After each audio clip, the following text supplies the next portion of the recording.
Welcome into the Fireside Knicks podcast. My name is Bryce Gelman, and I'm joined by Brett Hempfling. Right off the heels of the Knicks' 134-131 win over the Charlotte Hornets. Brett, let's do it like we always do it. Let's get right into it. What are your thoughts, man? Listen, you can say a lot of things about this team over the years, a lot of bad, a little bit good, but you can't say that they don't get our hearts going and our blood pumping. I mean, 2 overtime games through the season. This is not a game that should have been to overtime. It's a shitty Charlotte Hornets team, to be honest. No LaMelo Ball, no Miles Bridges. You know, they have primetime Allen Iverson with Dennis Smith Jr., but this is not a game that should have went to overtime, but it did. This is what the Knicks do to us.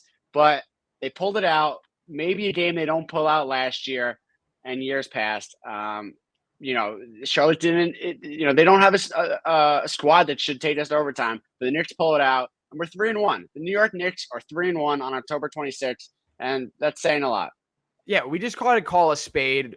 We got to call a spade here. And the Knicks, they won the game. At the end of the day, I think the defensive woes are going to correct themselves. The fact that they closed this game out and they didn't do what the Knicks usually do, which is, again, like you said, get our heart rates up only to disappoint us at the end of the game. This is a different team, and this is a different team because they have Jalen Brunson, the first solid Knicks point guard that they've had in over 20 years, you could say. So, listen, 27-13-7. This team finally has 27-13-7. This team finally has its point guard, Brett. And there's so many positives to his game. I mean, his touch in the paint is beautiful. Just sight to behold. I mean, whenever he gets the ball at the top of the key, you know that there's a chance that he's going to shake and bake his way into the paint. And as a guy who's like 6'1", 6'2", that's a huge thing in this league to be able to penetrate and then kick out like he did in this game. Listen, he shot 67% from the field too. He shot 10 for 15. He contributed, all over the place on offense. Listen, defensively, he's still somewhat of a liability, but I'm going to completely overlook that fact because especially when Quentin Grimes comes back from injury, that's going to be definitely an easier going. That'll change it. Listen, I don't want to overreact. It's been 4 games, but at the same time, I do want to overreact. This is what we do as sports fans, as podcasters, as Knicks fans, New York fans, Giants and Jets fans, we're all overreacting. This is what we do. Jalen Brunson looks the part. He looks like the $104 million man. We've been looking for our guy for 20 years. And listen, he's not a top 10 point guard, but he's in that next range. And on any given night, he's a point guard. He's a point guard, yes. Brett. He's a point guard. Like, what, you're saying Kemba Walker and Elfrid Payton aren't point guards? They were like top 5 in the league, but listen, now we got a top 2. But seriously, like he's a point guard. And I think that, like, listen, Jalen's a dog, right? Don't get me wrong. But having a point guard with this team just shows you what they've missed out on so much these past 2 seasons, whether it be from Elfrid Payton to, like you said, Kemba Walker, Alec Burks, D Rose when he used to play, when he used to start. Just a whole different outlook right now. Yeah, I mean, listen, this is, like we said, this is a game that years past, we could have been up and down, and then we lose at the last second. And the difference this time was Jalen Brunson, like you said. Now, Julius Randle had a up and down game. I don't think we would have been in it without some of his scoring a little earlier on. Towards the end, he kind of did some of his old antics, as you were mentioning before offline. He kind of had that out of control lefty scoop, but he did have a similar scoop in overtime that he made. Listen, this was another team effort. Mitchell Robinson was good. Evan Fournier defensively was bad, but 6'11" from the field. RJ Barrett scored 22 points. We're going to talk about him because the field goal percentage is really what I'm going to be looking for to see if he has an effective game. He's going to get his points. He's not shy about shooting. We know that. Obi was good in limited minutes. I want to talk about Obi. And Derrick Rose was good in limited minutes. We had a lot of guys that contributed, and it just feels good. It's a nice team win with Brunson being the star of the game. As you say, it's a win. How many games are you going to win when your opponents shoot nearly 50% from the field and put up 131 points? Listen, I get it.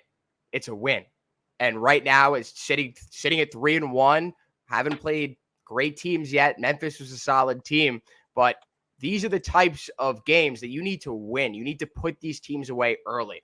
And the fact of the matter is, they had a bunch of chances down the stretch, especially Julius's sloppy play that contributed to this being an overtime game that had our heart rates up until 10:45 or 10:30 at night, when the game should have been over by 10, when it usually is.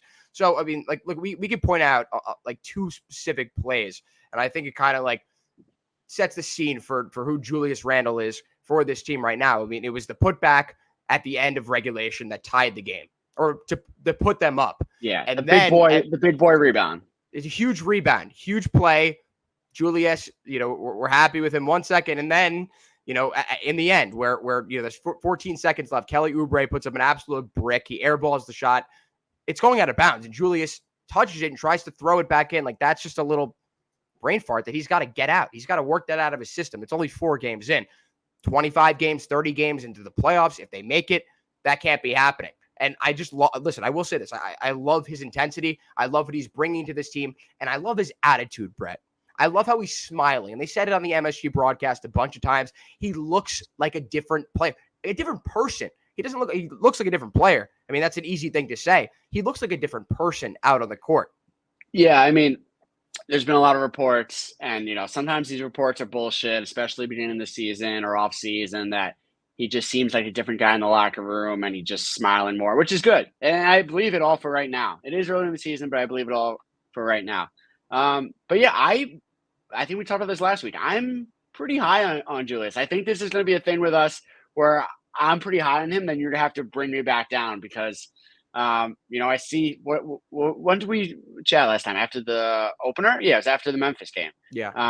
And he had a great game, and I was through the moon on him. And then, he's been up and down, but it's just we see 35 solid minutes from him. In the last 4 minutes, he's doing exactly what he always does. He's reverting back to his form from last year, which was subpar to say the least. Yeah, but you credited him for that big rebound and the putback. It's give or take. It's give or take. I know, but that was huge. I mean, we don't go to overtime without that. Like, he bullied whoever was down there, put it back up, and then he was part of the defensive rotations on that. On Charlotte's last second to win the game, which that was great to see also because. What are you talking about at the end of regulation or at the end of overtime? End of regulation. Okay, Gordon Hayward got a wide open floater. He should have made that. It wasn't. I made that. I mean, I was proud of. Yeah, they did break down at the last second. They broke down all game. I know. Defensively, they were so shoddy. I mean, it's a win, and I'm gonna sit here and hang my head, and I'm gonna be smiling because it's 3-1. And they didn't lose this game. This is a game they lose last year. It's a game they lose the year before. It's a game they lose going back all the way to like 2013. So, am I happy that they won? Yes, but the defense. You have Tom Thibodeau as your head coach.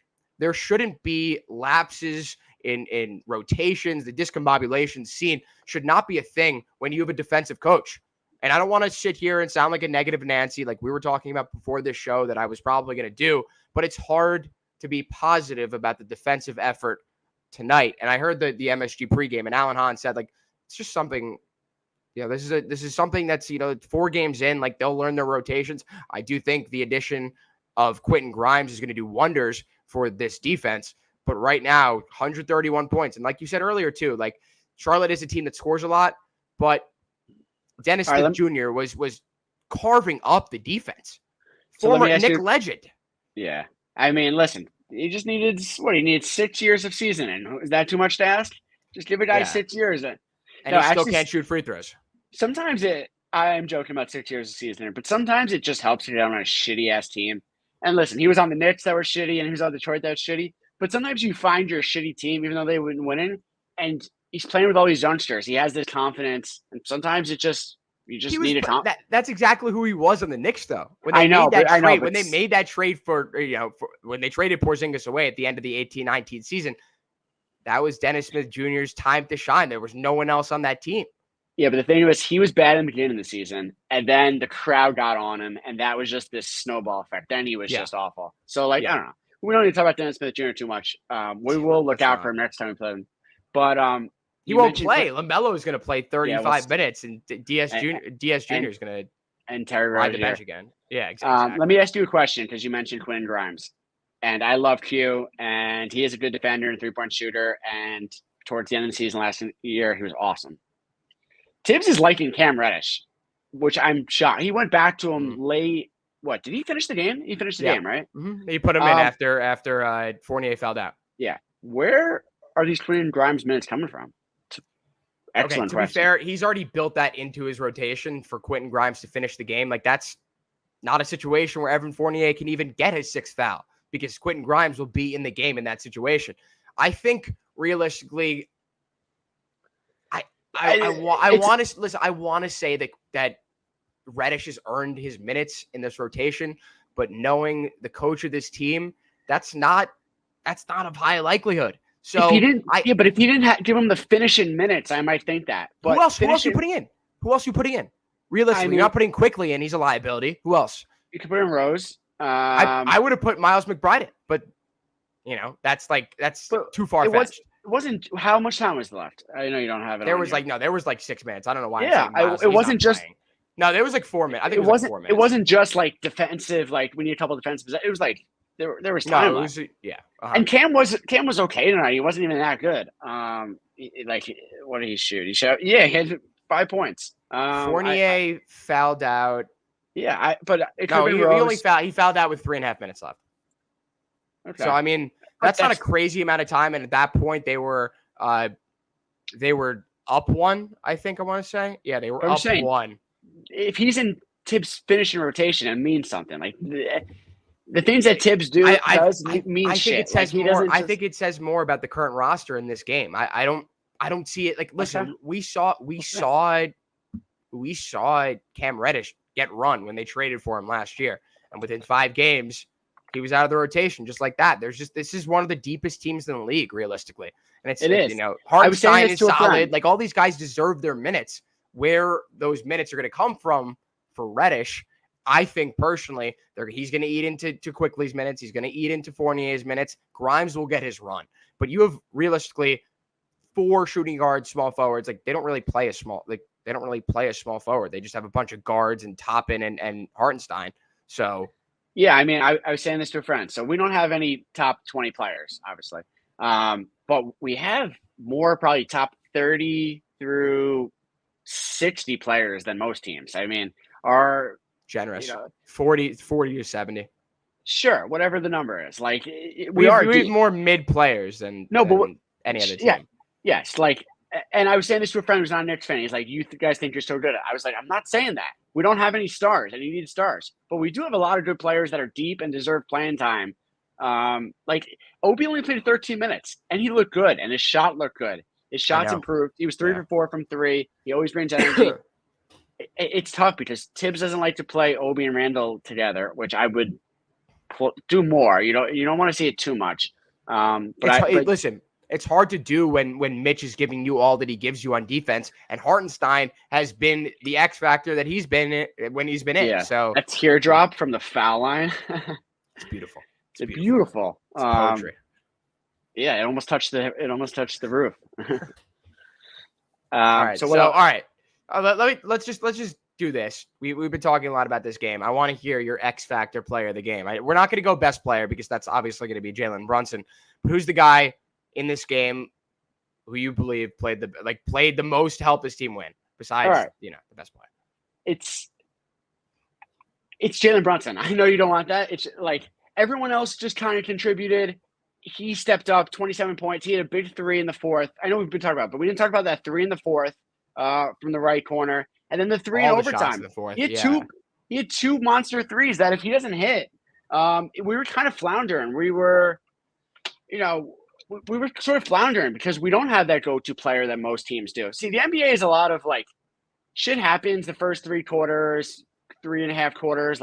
Anyone could get buckets. But then when it, the teams crunch down in the last couple of minutes, you have your John Morant and Luka and Jason Tatum that go get buckets. The Knicks don't really have that. Sometimes Randall can bully his way to buckets, and sometimes RJ, but I don't trust it. Brunson was that guy.